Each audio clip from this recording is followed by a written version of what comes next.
Okay? So, ayan. Ano i-click natin for this one? Accessing our vSphere. After putting my IP address of the vSphere.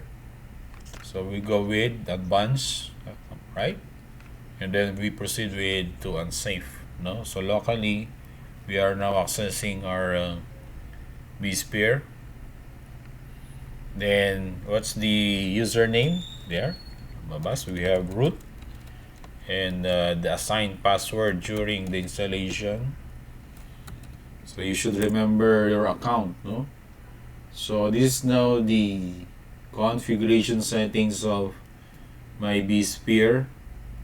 And as you can see, this vSphere already have 2 virtual machine, but default this is 0, no? So by default, we don't have any virtual machine created in this ESXi host, no? Now, the next installation that we have performed, I hope you already do that during that time, no? Ano yung isa na ginawa natin for installation after the vSphere? The other one is, are you listening, class? Yes, sir. Ano yung susunod na install natin aside sa vSphere? So pag may vSphere na tayo, ano yung sumunod na video natin? We install VCenter. So right here in my virtual machine, nakagawa na ako ng VCenter, and actually I already open it. Inopen ko na yung VCenter. So ito na yung output, the last 2 videos na ginawa natin, no, before. So meron na akong isa is yung 133.3.150 is my vSphere, and the other one is when we configure the VCenter. Ito. So nung natapos na tayo mag-install ng VCenter, ito na yung naging result niya. So in which you would see the monitor here or the console, no? Pwede ring remote console. Okay. Open VMware. So na-download ko na dati. Alam niyo ba yung remote console? Some of you already spoken with remote. So when we say remote, ano ba yung sinasabi nating remote console? Anyone could answer it? Yung nag-report. May nag-report nun eh. Si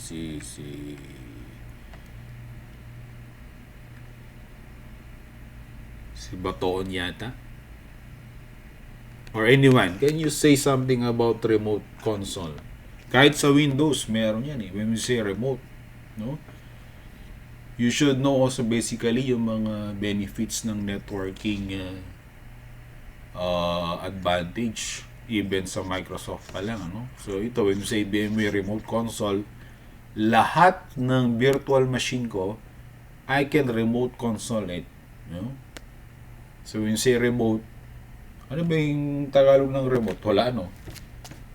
Ano bang meron? We have the TV, di ba? May TV, meron tayong remote. Ano bang ibig sabihin ng remote in television or any other devices? Anong gamit ng remote? Para mag-control, sir. Yes! Kinokontrol niya, sir.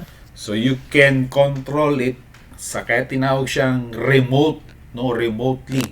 You are not controlling it on the physical machine.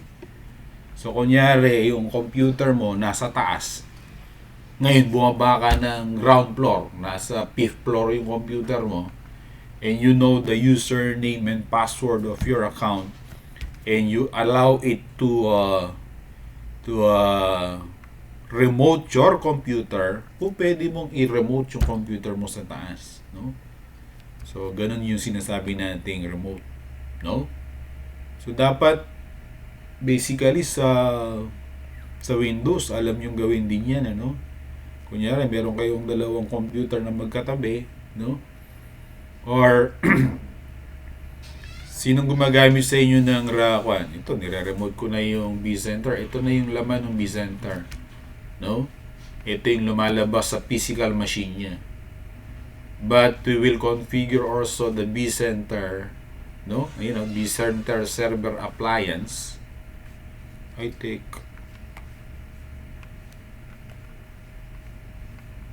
You're not commenting. I'm not presenting anything.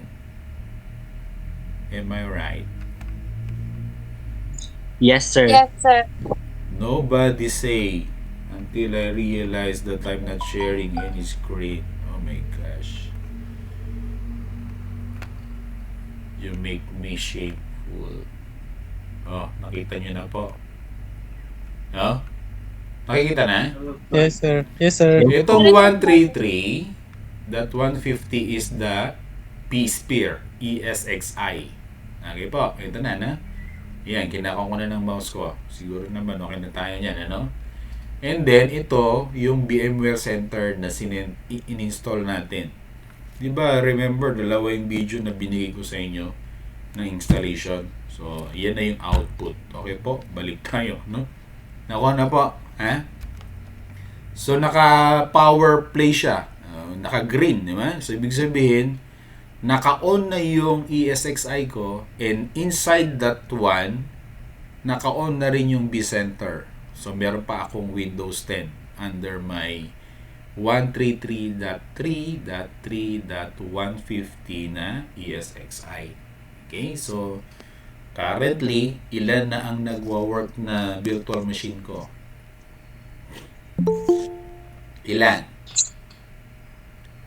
So, consider natin yung ESXi kasi in-install din natin sa virtual machine din di ba?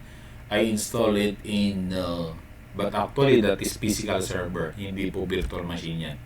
Yung i-demo ko was from the VMware. So, VMware is a software for virtualization, pero itong kino-configure natin is from a physical machine. Okay? Server talaga ito. Okay? Intel Xeon ang processor niya. Now, so na-open na natin yung vSphere 133.3.1.50, and then yung vCenter ko, ito naman siya, 133.23.3.151 during the installation. So sana naalala nyo pa rin yung pag-configure or yung pag-install ng vCenter natin. Of course, pwede nyo naman balikan, may video tayo nun, di ba? Napanood nyo po ba yun? Hello? Yes. Yes, sir. Kaya lang Yes, sir. hindi nyo na nagawa yun, tama po ba? Kasi Yes, sir. lalagutin niya na yung computer nyo hanggang walang Yes, sir. tayo vCenter. Kasi itong vCenter natin, kailangan niya minimum off, nakita nyo? 10 gig. Yung 10 gig. So, paano nyo gagawin sa computer nyo, sa laptop nyo yan? So, hindi siya capable. So, at least may pinapanood naman ako sa inyo. So, ngayon, ito na yung next stage. After we install the vCenter, no? Paano na natin siya ngayon i-configure yung ating vCenter? Okay? So, since may IP siya, so pwedeng i-click nyo lang ito from the general information. If you could not remember the IP that you assigned for your vCenter. Okay? So, i-click ko lang yan. So, mag-open siya ng another browser. So, ito yung ating vSphere. Itong kabila naman yung ating vCenter. Nagkakaliwanagan po tayo doon. Okay po yun? Yes, sir. Sasagot lang kayo ng yes. Malaking bagay na sa akin yun. Kung po pwede nga lang sana, nakakuha kayo. Kaya lang, baka wala na naman kayong load. Oh, meron ba? Ano pa? Sige.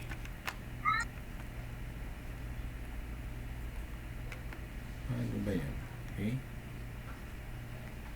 Naka-video pa pala ako. Okay lang? Okay. So, ganun din. Meron din tayong warning. Kasi pag ganyan exclamation point, there's something from certificate authority ang ini-indicate niya. No? So, I just click on advance again. And then, you proceed with unsave. So, okay lang kasi kilala talaga natin ito. Lumalabas tong message na to if you are not aware what are you opening in your browser. Baka mamaya there's a particular application that will immediately open in this particular IP, no? So, hindi naman. Kilala natin yan kasi tayo ang naglagay niyan, no? So, I just click it on unsave. Then, lalabas itong page na to that we have to select on the web client flash, no? In order to proceed on the login page ni VCenter. So, dalawa, no? Ang login page ni vSphere is different from the VCenter. Okay? So, we'll just click on this one. And then, we have to click this one, yung Adobe Flash Player. Okay? So, paki-click lang yan and then allow. Okay? So, para gumana yung ating page. Okay? So, that's required for the VMware vCenter. Single sign-on was configured during the installation natin ng vCenter. So, kung balikan nyo uli yung video natin, tayo din ang naglagay niyan, no? So, ang nilagay natin na user account before was administrator. And then, yung local na nilagay ko, hindi ko na rin pinalitan, which is vsphere.local. And then, I assign a password for it. Okay? So, login lang natin.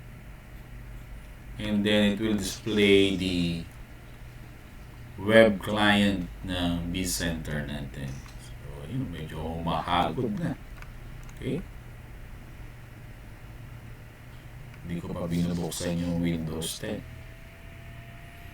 Okay, so nakikita nyo na, no? 133.3.151 yung vCenter, yung vSphere is 150. Okay? So now for the configuration, so ito yung apat na gagawin natin: create data center, add host, add virtual machine, and then complete setup. Yun yung pinaka-target natin today. Okay?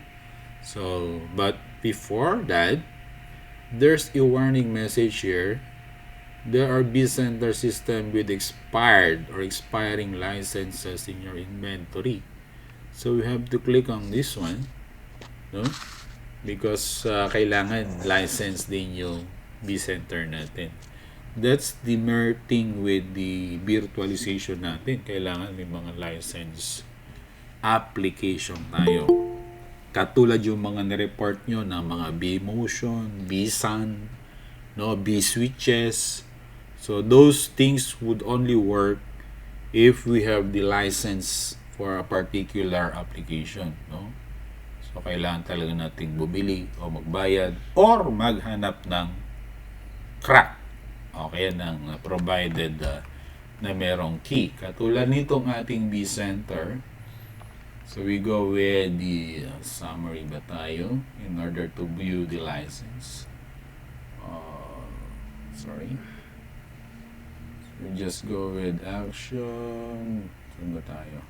Sorry. Configure. Kinlik na lahat, ano? Ayun! From configure natin, we have here the licensing. So, dun siya nagre-reklamo no? So, we had to set this up, no? Because my license will expire soon. So, 3/5/2021. So, and we have to come up with the key for that so we can change the license. So, if you could remember, ganun din ginawa natin sa vSphere natin nun, meron tayong key generator. Tama po ba? Yung mga ganyan tayo, no? So, napapadali. Installer. Go with my vSphere keygen. So, pakita ko po sa inyo. Yan, dalawa. Yung una ginamit natin before was vSphere keygen. So ngayon ang gagamitin ko naman ay VCenter 6 standard keygen para mag-assign tayo ng license. So ito. So standard, wala na tayong ibang choice. So we just have to copy now, or you can generate another key for it. Okay, and then just copy this one. So para mawala yung warning message natin sa taas. Okay, so you can close now. Assign license. So we could now add. So just click on this plus, and we put the key, and then just next, and then we assign. So ayun, the license key is expires never. Yung capacity natin ngayon is also now unlimited instances. So when you say instances, yun yung dami ng machines na pwede natin gawin. Okay, sabihin na lang natin this is CCS ICT. Alam niyo ba yung CCS ICT? Ha? Sino magsasabi sa akin kung ano yan? Hello? Hello po? Ano yan? Paki-expand ngayon si CSICT. Naging part na ng ating ko na. Mahaba no? Sino Yung meaning niya, sir? Oo! Ano yan? College of Computing Studies Information Technology, sir. May kulang. Okay. Konti lang. Haba kasi. Nahihirapan yung mga administration natin yung pagka yun ang college natin ang binanggit. Haba. No? So yan, na-assign na natin license na, class. Okay na po ba tayo dyan? Yun ang first nating na-resolve. Okay. So yan, meron na tayong unlimited. Wala na yung ating evaluation. Okay.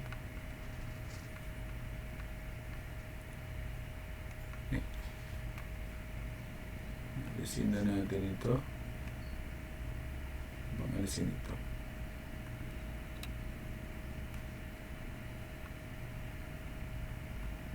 Okay, yun.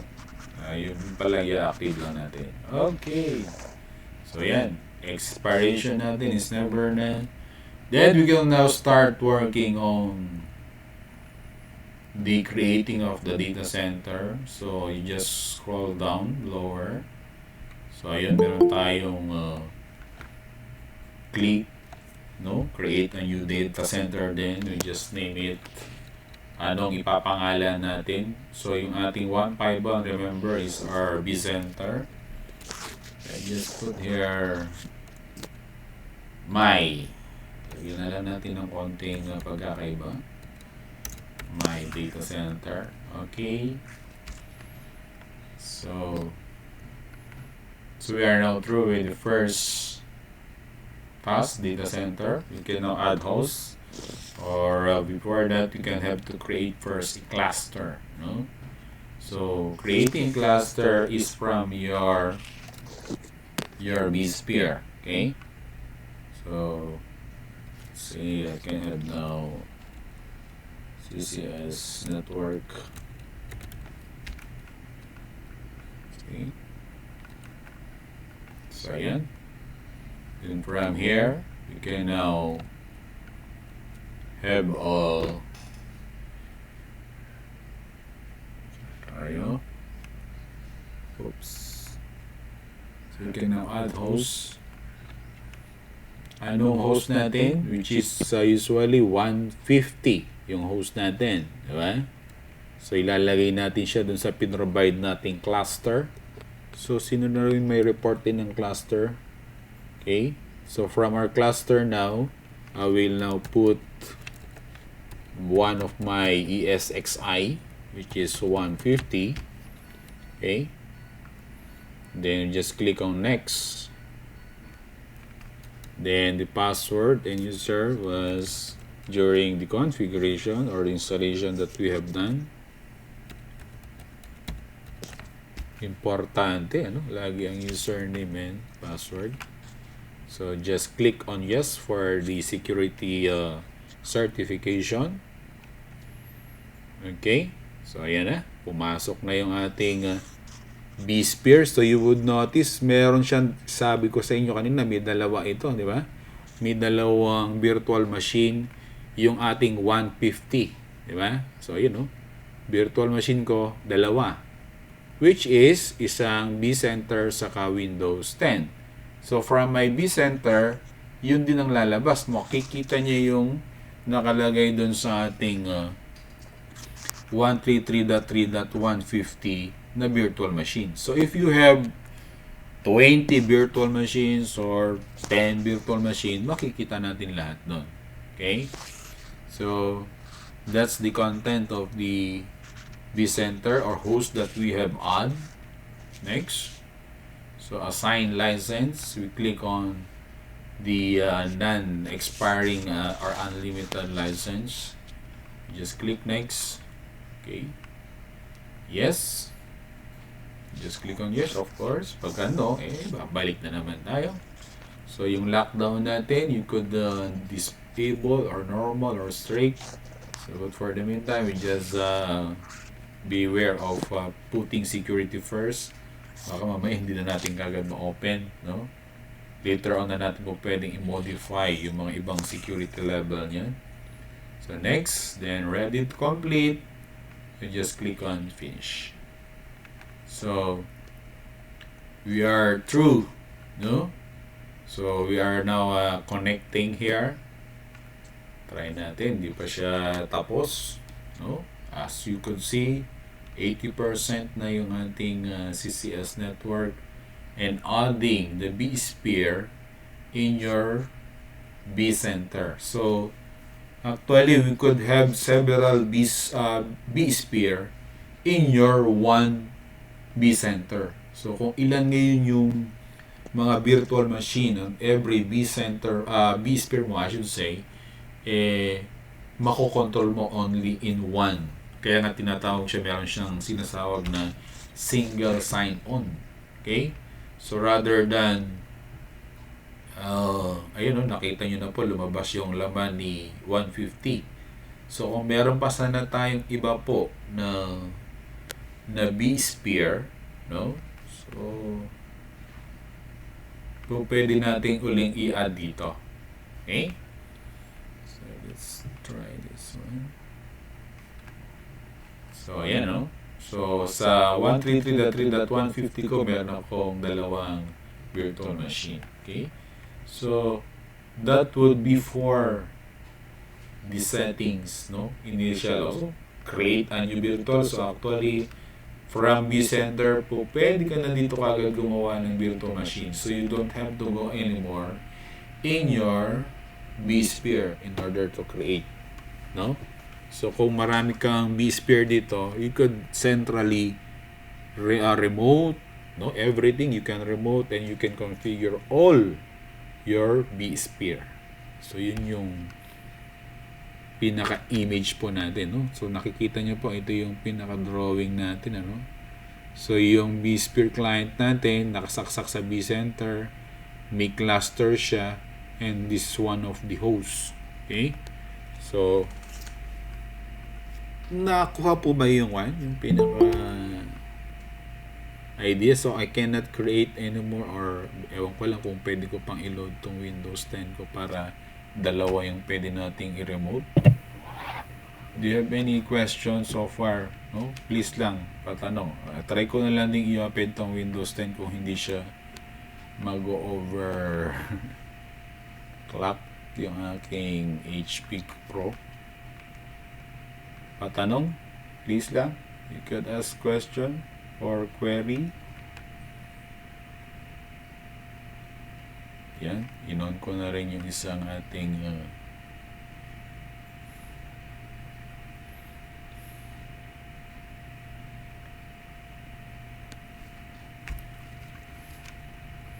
Subukan ko lang mag-add ulit po na isa pang cluster.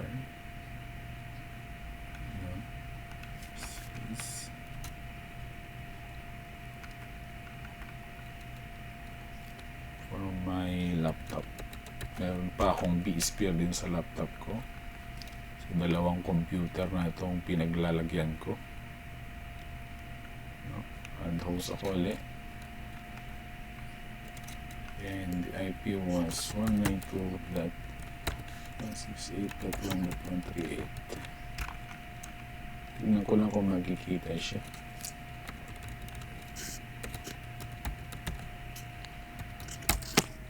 Pag pumasok yan, so ibig sabihin, dalawang vSphere na nasa loob ng aking VCenter. No? Tignan natin po kung query niya kasi magkaibang IP siya eh. Okay? Kaya lang, sabi nga natin naka-bridge, maybe magkita sila.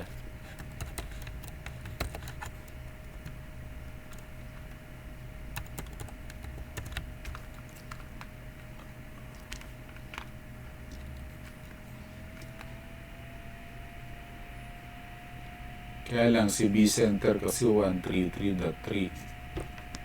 Maybe hindi niya makita. Okay?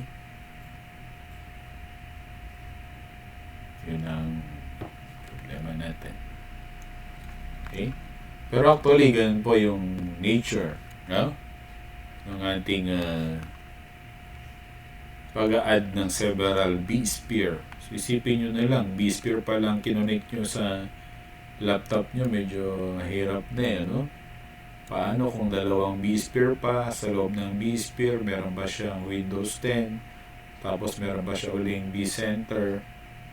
So, kawawang-kawawa yung hardware natin, no? At tagal niya mag-validate kung hindi niya makita po. Okay? So, let's just try to wait for a few minutes siguro. Habang mag-open tayo ng yung pinigay ko sa inyo noon na topic, diba? So, I think you have read something about it. So, itong slide na to, ito yung ginagawa ngayon natin. Paki-check nyo nga po. Diba? So, from my VCenter, dalawang hypervisor or ESI yung nilalagay ko, di ba? And both these two ESXi, may kanya-kanya silang virtual machine. But if you have already VCenter, lahat ng virtual machine na yun is controlled ng VCenter. Kaya siya tinawag na VCenter. You can now remote, no, configure those virtual machine even from different ESXi. Okay po? Hello? Any question po? So, hindi niya na makita, no? So, yun po, problema natin, hindi niya makita. I think I have to change, let's try to change the IP address. Kasi naka-obtain eh.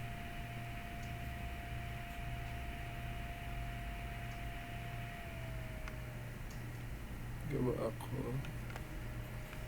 Ito yung isa. Yung sabi ko sa inyo, no? 192.138 kasi siya eh. So let's try to change the IP address by ano pipindutin ko? Nasa baba, ayun, F2. Okay. Baka sakaling may ipasok natin. I will now configure the network, changing the IPv4 into a static one. Okay. And let's say I have to put here 133 kasi talaga yan, di ba?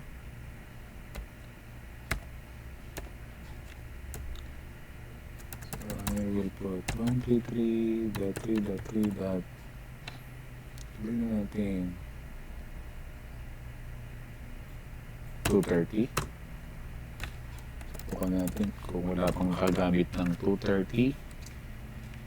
And my gateway 133.3.3.1.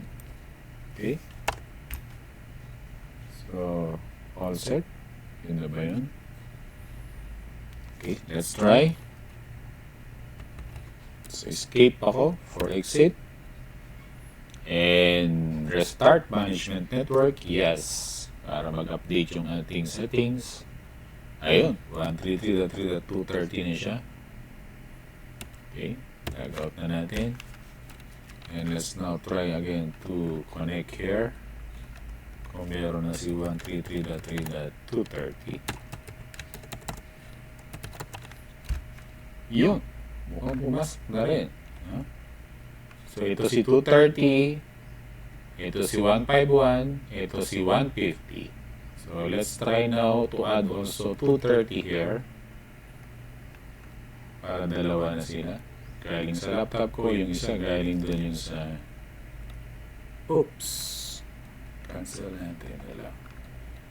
Just add host. Iba pala yung IP kanina nun eh. So, 230. Next. Username, password. Oops.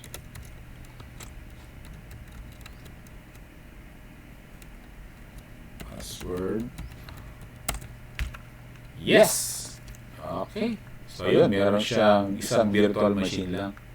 Which is VMware din. No? VCenter.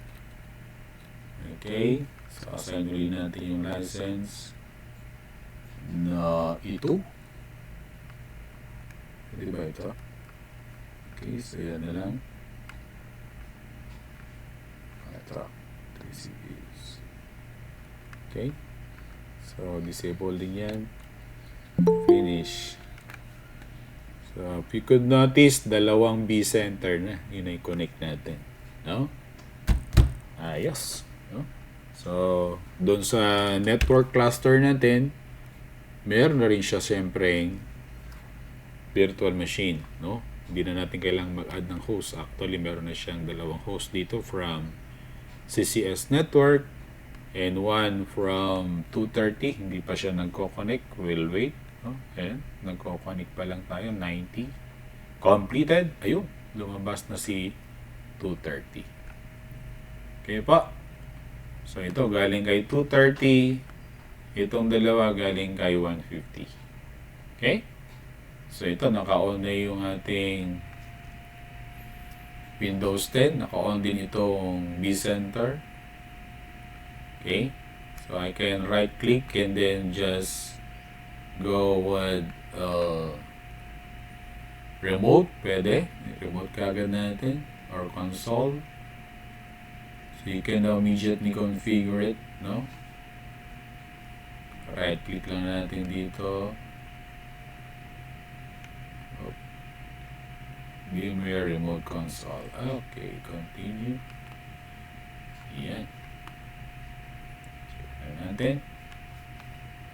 Connect anyway. Lumabas dito sa kabilang monitor ko. Eto na. Yung ating Windows 10. Okay. So, click ko lang. Akin ito.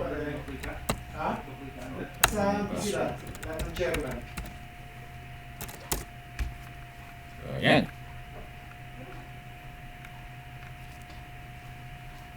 Okay, so I think we're already done.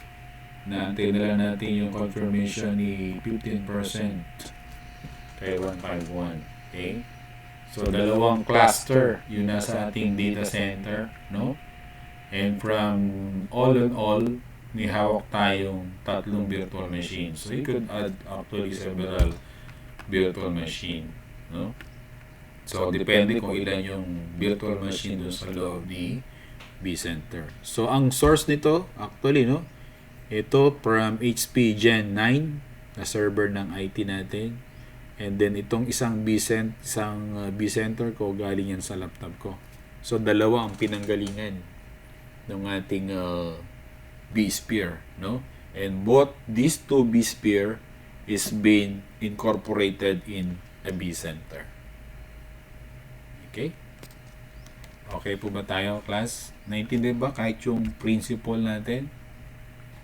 Na nagawa natin ito? Yes, saktong-sakto. Dalawa yung nasa picture. Dalawang hypervisor or DXI. Tapos meron tayong tatlong virtual machine. Okay, class, question. Please lang. Hello? Hello? Hello? Mukhang hindi yata napapakinggan pala yung message ng kama. Narinig ba ako? Sir, medyo Yes, lapit. sir. Medyo mahirap pero okay, di ba? Yun yung naging ko natin. Naging okay, hindi naman. Medyo nasundan ba? Ni-record ko yan eh. Pero okay lang bang ulitin niya naman lang, no? So, yan ay naging output natin. Ni-record Yes, ko. sir. Ewan ko lang kung na-capture din yung audio natin. Ha? So, yan, no? Kasi, pagka na-install na natin yung vSphere, di ba? Gumawa tayo, nag-install tayo uli ng vCenter. And from the vCenter, ipapasok naman natin ngayon yung vSphere natin sa loob ni vCenter. Para isang vCenter lang covering several vSphere. And remember, yung nasa loob ng vSphere natin ay multiple virtual machines. So kung marami kang server, i-gather mo yun into one vCenter, i-remotein mo na lang siya in one single sign-on, which is yung vCenter mo. Okay po ba? Sige po, magkula kayo kahit hapyaw na tanong. Basta ang principle natin, ito yung ginawa nating structure, no? Yan. So, dalawang hypervisor or AXI, ikinonect natin sa isang vCenter. Di po ba? Tama ba? Dalawang machine din. Ito yung parang, ito yung isang, ito yung HP na Gen 9 na server natin dito sa IT na pinanggalingan ng ating data center na isa. Saka isang nanggaling sa aking laptop, no? So dalawang EXXI yun, no? So dito sa may HP Gen 9 nandito yung Windows 10 sa isang vCenter. Dito naman sa laptop ko meron din siyang isang vCenter. Okay? Nakuha naman yung principle. Nakuha natin yung yung structure, di ba? Nagawa natin 'yan. Ito, yan na yung result. No? Ito, yan. So, may dalawa tayo. CSS network, saka isang laptop. Ito yung dalawang vSphere natin. Okay? Sige pa, feedback kayo. Please lang, mag-feedback kayo. O, ulitin ba natin? O ano? Diba? Sir, paulit. Ulitin ko? Aalisin ko muna uli, ganun ba? Pwede kaya yan. Dali, ha? I-stop ko na lang din yung